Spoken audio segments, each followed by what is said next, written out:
Hello friends, स्वागत है आपके YouTube channel morning today target में। आज हम देखेंगे एसएसटी जो आपके पेपर 2 में पूछी जाती है यूपी टेट के। तो जितने भी एसएसटी के एमसीक्यू हैं, देखिए पीवाईक्यू क्वेश्चन प्लस सिलेबस के अनुसार सभी एमसीक्यू कराने वाले हैं। तो जो लोग चैनल को अभी तक नहीं सब्सक्राइब किए होंगे वह सब्सक्राइब कर लेंगे, जिससे जो भी मेरी क्लासेस होगी सभी क्लासेस आपको प्रॉपर तरीके से मिलती रहेगी। देखिए एसएसटी पेपर 2 में पूछी जाती है, 60 नंबर की पूछी जाती है, जिसमें हिस्ट्री, जियोग्राफी और पॉलिटी से क्वेश्चन बनते हैं और कुछ क्वेश्चन आते हैं पेडागोजी से। तो सभी एमसीक्यू कराने वाले हैं, तो चैनल को जरूर सब्सक्राइब कर लीजिएगा। तो चलते हैं, क्वेश्चन देखते हैं। और देखिए कुछ दिनों से मेरी क्लासेस नहीं हो रही थी, क्योंकि देखिए मैं अयोध्या घूमने गई थी। अब देखिए आपकी क्लासेस फिर से प्रॉपर तरीके से शुरू हो जाएगी। तो चलते हैं, पहले क्वेश्चन से स्टार्ट करते हैं। पहला क्वेश्चन है, हड़प्पावासी किस वस्तु के उत्पादन में सर्वप्रथम सबसे आगे थे? तो हड़प्पावासी किस वस्तु के उत्पादन में सर्वप्रथम सबसे आगे थे? तो वह हो जाएगा कपास, कॉटन हो जाएगा। तो आपका राइट आंसर यहाँ पे तीसरा ऑप्शन बिल्कुल सही हो जाएगा।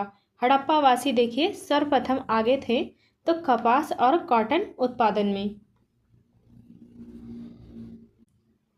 देखिए समझते हैं। देखिए कपास उगाने का श्रेय सबसे पहले सिंधु सभ्यता के लोगों को जाता है। यूनानियों ने कपास को सिंडन कहा, जो सिंधु सबसे निकला है। तो कपास उगाने का श्रेय सबसे पहले जाता है तो सिंधु सभ्यता के लोगों को जाता है। दूसरा क्वेश्चन है, हड़प्पा सभ्यता के लोग किस धातु मेटल से परिचित नहीं थे?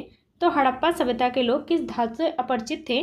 तो वह देखिए हो जाएगा लोहा आयन हो जाएगा। तो आपका राइट आंसर यहाँ पे डी ऑप्शन बिल्कुल सही हो जाएगा। हड़प्पा सभ्यता के लोग देखिए लोहा से अपरिचित थे। समझते हैं, हड़प्पा सभ्यता एक कांस्ययुगीन ब्रोंज एज सभ्यता थी और इस काल के लोग लोहे आयन से पूरी तरीके से अनजान थे। लोहे का प्रयोग नहीं करना जानते थे हड़प्पा सभ्यता के लोग। और देखिए भारत में लोहे का आगमन इसके बहुत बाद उत्तर वैदिक काल लगभग 1000 ईसा पूर्व में हुआ था। तो भारत में लोहे का आगमन वैदिक काल में हुआ था, तो लगभग 1000 ईसा पूर्व में हुआ था। तो हड़प्पा सभ्यता एक कांस्ययुगीन सभ्यता थी, तो याद रखिएगा। नेक्स्ट क्वेश्चन है, नर्तकी की कांस्य मूर्ति निम्नलिखित में से किस स्थान से प्राप्त हुई थी? तो वह हो जाएगा, इसका राइट आंसर पहला हो जाएगा, मोहनजोदड़ो से नर्तकी की कांस्य मूर्ति प्राप्त हुई थी। मोहनजोदड़ो से लुप्त मोम विधि द्वारा निर्मित एक प्रसिद्ध कांस्य नर्तकी की मूर्ति मिली है। तो मोहनजोदड़ो में देखिए नर्तकी की कांस्य मूर्ति मिली है। नेक्स्ट क्वेश्चन है, हड़प्पा सभ्यता की लिपि स्क्रिप्ट किस प्रकार की थी? तो हड़प्पा सभ्यता की लिपि स्क्रिप्ट किस प्रकार की थी? तो वह हो जाएगा, देखिए इसका राइट आंसर तीसरा हो जाएगा, भावात्मक और चित्रात्मक थी। तो हड़प्पा सभ्यता की लिपि देखिए वह भावात्मक और चित्रात्मक थी। देखिए समझते हैं, सिंधु सभ्यता की लिपि चित्रों और प्रतीकों के रूप में थी, जिसे दाईं से बाईं ओर लिखा जाता था। तो सिंधु सभ्यता की लिपि चित्रों और प्रतीकों में थी, जिसे दाईं से बाईं ओर लिखा जाता था, और इस लिपि को आज तक नहीं पढ़ा जा सका। तो हड़प्पा सभ्यता की लिपि को आज तक नहीं पढ़ा जा सका। नेक्स्ट क्वेश्चन है, सिंधु घाटी सभ्यता के किस नगर को 3 भागों दुर्ग, मध्य नगर और निचला नगर में विभाजित किया गया था? तो वह हो जाएगा, इसका राइट आंसर तीसरा हो जाएगा, धोलावीरा को। तो धोलावीरा को देखिए सिंधु घाटी सभ्यता में 3 भागों में विभाजित किया गया था, दुर्ग और मध्य नगर और निचला नगर में। गुजरात के कच्छ में स्थित धोलावीरा एकमात्र ऐसा नगर था जो 3 भागों में बटा था। यहाँ से उन्नत जल प्रबंधन प्रणाली के साक्ष्य भी मिले हैं। तो गुजरात के कच्छ में स्थित धोलावीरा एकमात्र ऐसा नगर था जो 3 भागों में बटा था, और यहाँ से उन्नत जल प्रबंधन प्रणाली के साक्ष्य भी मिले हैं। नेक्स्ट क्वेश्चन है, सिंधु घाटी के लोग किस देवता की मुख्य रूप से पूजा किया करते थे? तो वह हो जाएगा पशुपति की। तो आपका फर्स्ट आंसर यहाँ पे बिल्कुल सही हो जाएगा। पशुपति शिव की पूजा सिंधु घाटी सभ्यता के लोग किया करते थे। देखिए मोहनजोदाड़ो से प्राप्त एक मुहर पर 3 सींग वाले देवता पशुपति नाथ की आकृति मिली है। तो मोहनजोदाड़ो से प्राप्त एक मुहर पर 3 सींग वाले देवता पशुपति नाथ की आकृति मिली है, जिनके चारों ओर हाथी, बांग, गैंडा और भैंसा विराजमान है। तो याद रखिएगा। नेक्स्ट क्वेश्चन है, कालीबंगा सिंधु घाटी सभ्यता का एक प्रमुख स्थल है। यह वर्तमान में भारत में किस राज्य में स्थित है? तो कालीबंगा सिंधु घाटी सभ्यता का एक प्रमुख स्थल है। यह वर्तमान में कहाँ स्थित है भारत में? तो वह हो जाएगा, देखिए इसका राइट आंसर सही हो जाएगा, राजस्थान हो जाएगा। तो आपका तीसरा ऑप्शन बिल्कुल सही हो जाएगा। कालीबंगा देखिए राजस्थान में है। कालीबंगा राजस्थान के हनुमानगढ़ जिले में घग्गर नदी के किनारे स्थित है। यहाँ से जुते हुए खेत के साक्ष्य मिले हैं। तो कालीबंगा में यहाँ से जुते हुए खेत के साक्ष्य मिलते हैं।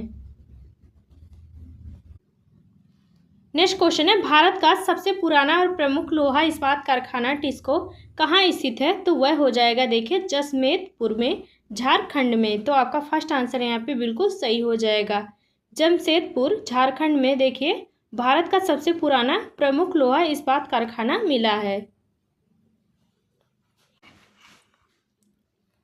देखिए समझते हैं, जमशेदपुर झारखंड टिस्को, जिसे अब टाटा स्टील के नाम से जाना जाता है, झारखंड के जमशेदपुर सकाची में स्थित है और इसकी स्थापना जमशेद जी टाटा द्वारा 1907 में की गई थी और यह भारत का सबसे पहला और प्रमुख निजी क्षेत्र का लोहा इस्पात कारखाना है। नेक्स्ट क्वेश्चन है, निम्नलिखित में से किस ग्रह को लाल ग्रह, रेड प्लेनेट के नाम से जाना जाता है? तो वह हो जाएगा, देखिए मंगल ग्रह को। तो आपका राइट आंसर यहाँ पे सेकेंड ऑप्शन बिल्कुल सही हो जाएगा। देखिए समझते हैं, देखिए मंगल की सतह पर आयरन ऑक्साइड लोहे के जंग की अधिकता के कारण इसका रंग लाल दिखाई देता है। तो मंगल ग्रह का। नेक्स्ट क्वेश्चन है, टाइटन निम्नलिखित में से किस ग्रह का सबसे बड़ा उपग्रह है? तो टाइटन किस ग्रह का सबसे बड़ा उपग्रह है? तो वह हो जाएगा, देखिए शनि का। तो आपका डी ऑप्शन बिल्कुल सही हो जाएगा। टाइटन शनि ग्रह का सबसे बड़ा उपग्रह है। देखिए समझते हैं, टाइटन हमारे सौर मंडल का दूसरा सबसे बड़ा उपग्रह है। यह शनि ग्रह का सबसे बड़ा चंद्रमा है और इस उपग्रह पर पृथ्वी की सतह एक सघन वायुमंडल मौजूद है। नेक्स्ट क्वेश्चन है, सौर मंडल का सबसे ठंडा ग्रह कौन सा है?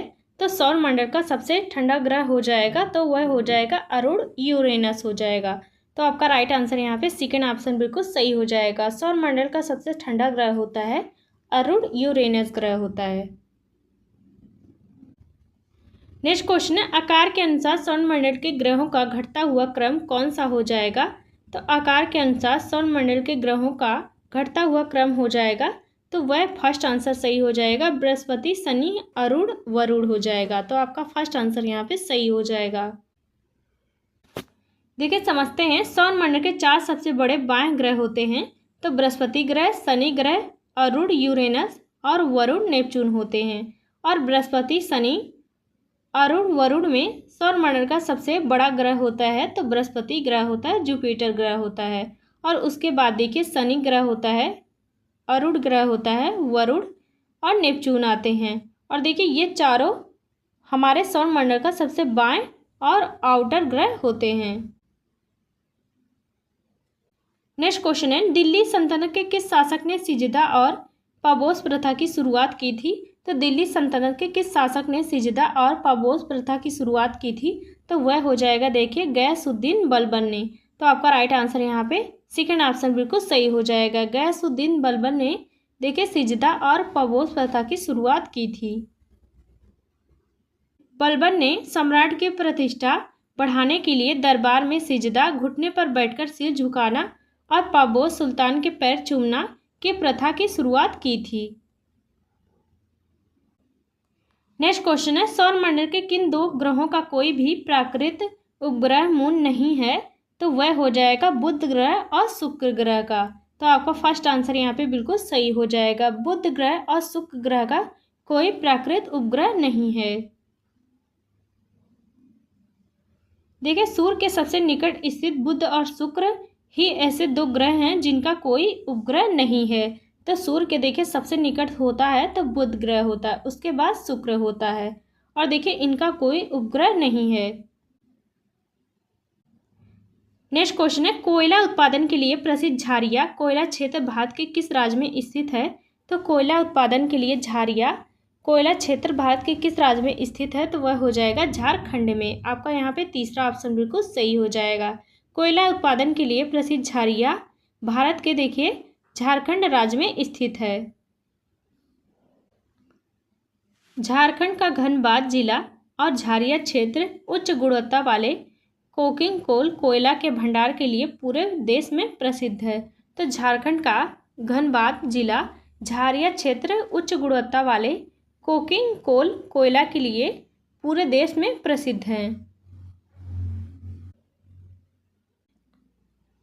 नेक्स्ट क्वेश्चन है ओलिम्पस मोन्स जो सौरमंडल का सबसे बड़ा ज्वालामुखी है किस ग्रह पर स्थित है? तो वह हो जाएगा मंगल ग्रह पर स्थित है। तो ओलिम्पस मोन्स जो सौरमंडल का सबसे बड़ा ज्वालामुखी है तो वह मंगल ग्रह पर स्थित है। देखिए ये एक विशाल शील्ड ज्वालामुखी है जो मंगल ग्रह पर स्थित है और पृथ्वी के माउंट एवरेस्ट से लगभग 3 गुना ऊंचा है।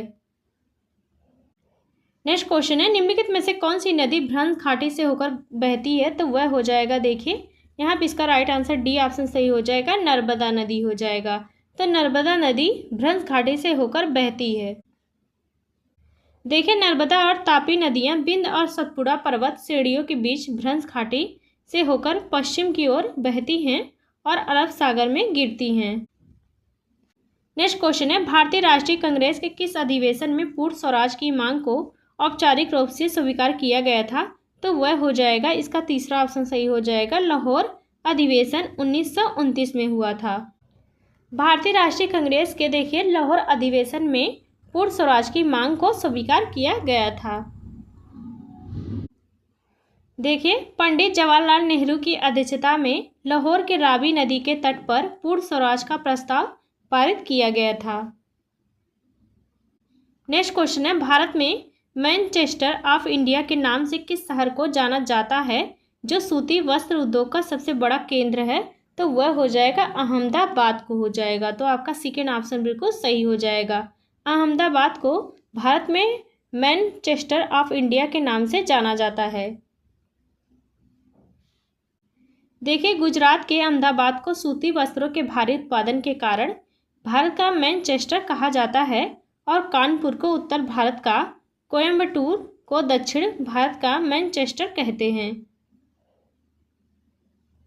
नेक्स्ट क्वेश्चन है वायुमंडल की किस परत में मौसम संबंधी सभी घटनाएं जैसे बादल, वर्षा, कोहरा घटित होती है? तो वह हो जाएगा देखिए क्षोभ मंडल में हो जाएगा। तो आपका राइट आंसर यहाँ पे सेकेंड ऑप्शन बिल्कुल सही हो जाएगा।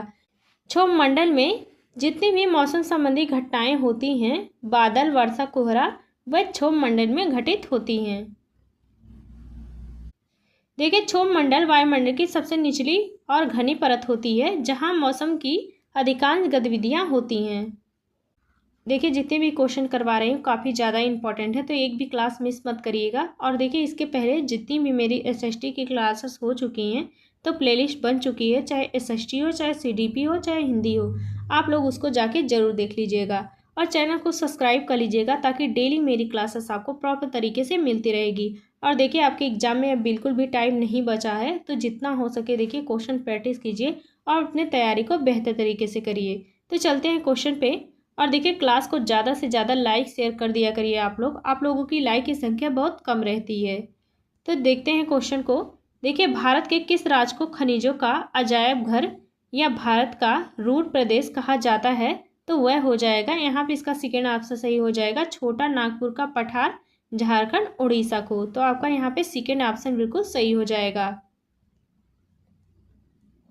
देखिए छोटा नागपुर पठार क्षेत्र खनिज संपदा, लोहा, कोयला, अभ्रक, बॉक्साइट से अत्यंत समृद्ध है और इसलिए इसकी तुलना जर्मनी के प्रसिद्ध रूर खनिज क्षेत्र से की जाती है।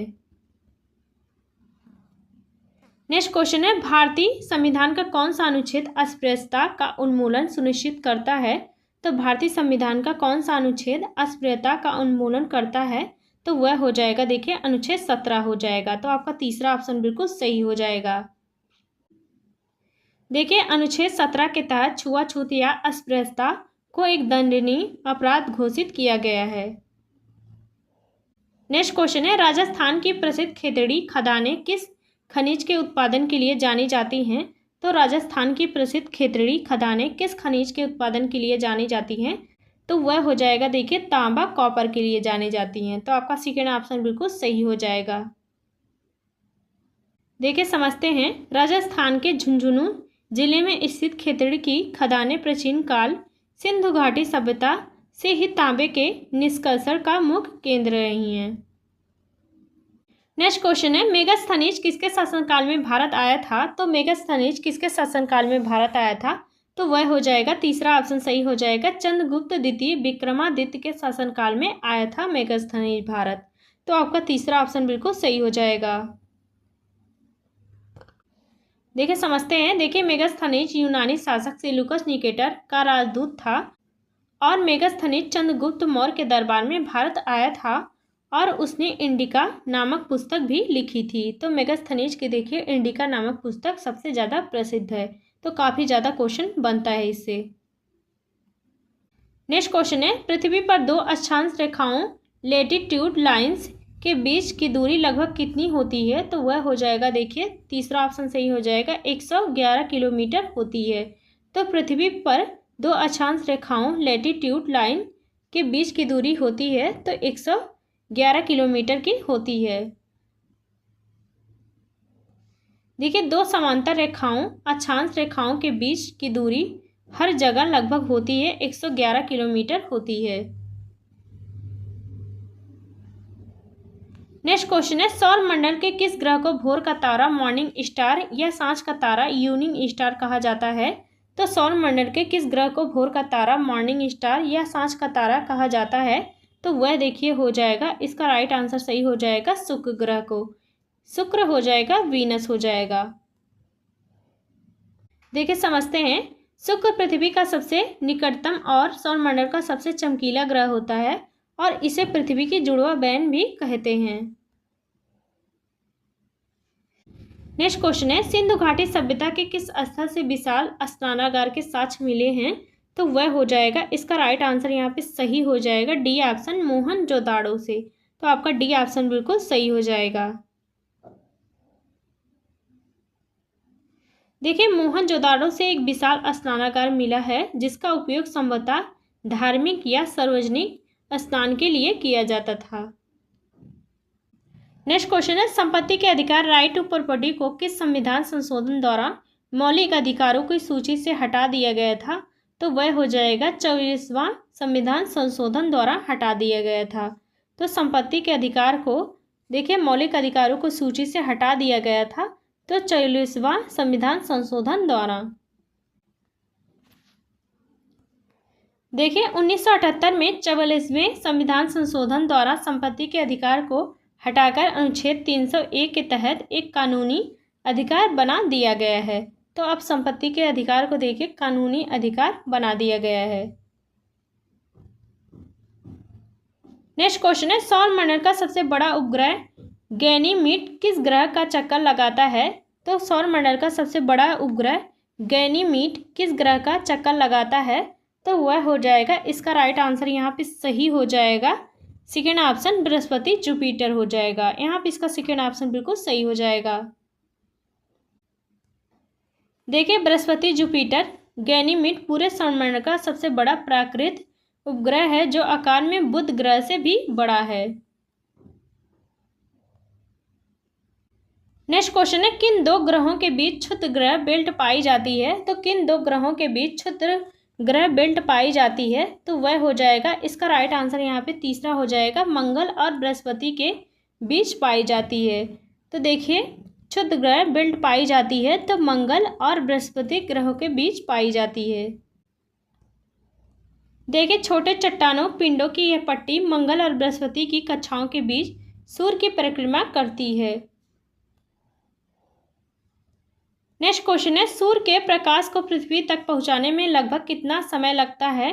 तो सूर्य के प्रकाश को पृथ्वी तक पहुंचाने में लगभग कितना समय लगता है? तो वह हो जाएगा 8 मिनट 20 सेकेंड हो जाएगा। तो आपका सेकेंड ऑप्शन बिल्कुल सही हो जाएगा।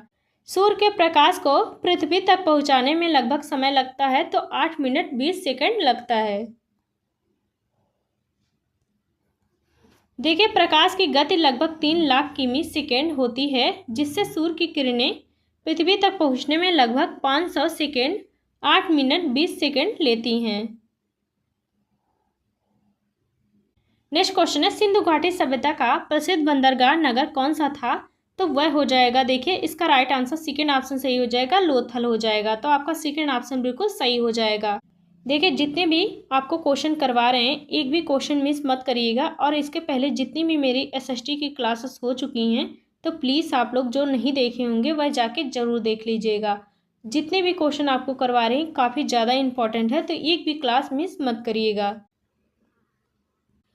देखिए गुजरात में स्थित भोगवा नदी के तट पर स्थित लोथल इस सभ्यता का एक प्रमुख व्यापारिक बंदरगाह था। नेक्स्ट क्वेश्चन है, सिंधु घाटी सभ्यता का सबसे पहला खोजा गया स्थल कौन सा था? तो सिंधु घाटी सभ्यता का सबसे पहला खोजा गया स्थल कौन सा हो जाएगा? तो वह देखिए हड़प्पा हो जाएगा। तो आपका राइट आंसर यहाँ पे फर्स्ट आंसर बिल्कुल सही हो जाएगा। देखिए वर्ष 1921 में राय बहादुर दयाराम सहनी ने सबसे पहले हड़प्पा नामक स्थल की खोज की थी, और इसी कारण इसे हड़प्पा सभ्यता भी कहा जाता है। नेक्स्ट क्वेश्चन है, सुलेमान और किर्थर पहाड़ियाँ वर्तमान में किस देश में स्थित हैं? तो वह हो जाएगा पाकिस्तान में हो जाएगा। तो आपका फर्स्ट आंसर यहाँ पे बिल्कुल सही हो जाएगा। सुलेमान और किर्थर पहाड़ियाँ वर्तमान में पाकिस्तान राज्य में स्थित हैं। देखिए सुलेमान और किर्थर पहाड़ियाँ वर्तमान में पाकिस्तान के उत्तर पश्चिम क्षेत्र और अफगानिस्तान की सीमा के पास स्थित हैं, और इसी क्षेत्र में मानव ने सबसे पहले कृषि और पशुपालन की शुरुआत की थी। तो मानव ने सबसे पहले देखिए कृषि की शुरुआत की थी तो सुलेमान और किर्थर पहाड़ियों में की थी। नेक्स्ट क्वेश्चन है, वह कौन सी वस्तु है जो पुरातात्वविदों को खुदाई के दौरान जानवरों की हड्डियों के रूप में मिलती है? तो वह कौन सी वस्तु है जो पुरातात्वविदों को खुदाई के दौरान जानवरों की हड्डियों के रूप में मिलती है? तो वह हो जाएगा, इसका राइट आंसर डी ऑप्शन सही हो जाएगा, यह जानने के लिए कि अतीत में लोग क्या खाते थे। तो आपका डी ऑप्शन बिल्कुल सही हो जाएगा। देखिए पुरातात्वविद खुदाई में मिली जानवरों, मछलियों और पक्षियों की हड्डियों का अध्ययन मुख्य रूप से यह जानने समझने के लिए करते हैं कि अतीत में लोगों की खान पान की आदतें कैसी थीं और वे किन जीवों पर निर्भर रहते थे। नेक्स्ट क्वेश्चन है, पांडुलिपियां अक्सर किन कारणों से नष्ट हो गई थी? तो पांडुलिपियां अक्सर किन कारणों से नष्ट हो गई थी? तो वह हो जाएगा डी ऑप्शन सही हो जाएगा, ए बी दोनों हो जाएगा कारण। देखिए पांडुलिपियां कीड़ों द्वारा खा ली गई थी इसलिए नष्ट हो गई थी। तो आपका पहला भी सही हो जाएगा, और आग में जल गई थी तो ए भी कारण हो जाएगा। तो आपका ए भी दोनों कारण हो जाएगा। देखिए समझते हैं। देखिए पांडुलिपियां ताड़ के पत्तों या भोजपत्रों पर लिखी जाती थी।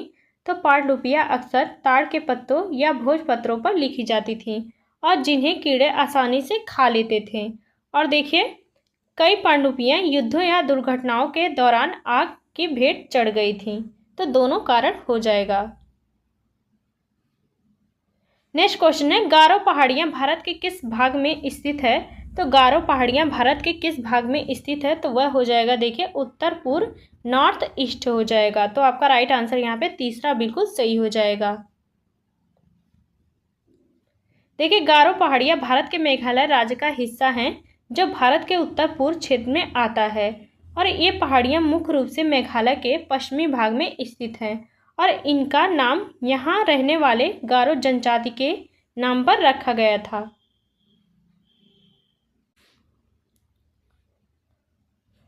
नेक्स्ट क्वेश्चन है, लगभग 8000 वर्ष पूर्व स्त्री पुरुषों ने सबसे पहले किन पशुओं को पालतू बनाना शुरू किया था? तो लगभग 8000 वर्ष पूर्व स्त्री पुरुषों ने सबसे पहले किन पशुओं को पालतू बनाना शुरू किया था? तो वह हो जाएगा सेकेंड ऑप्शन सही हो जाएगा, भेड़, बकरी और गाय बैल हो जाएगा। तो आपका राइट आंसर यहाँ पे सेकेंड ऑप्शन बिल्कुल सही हो जाएगा।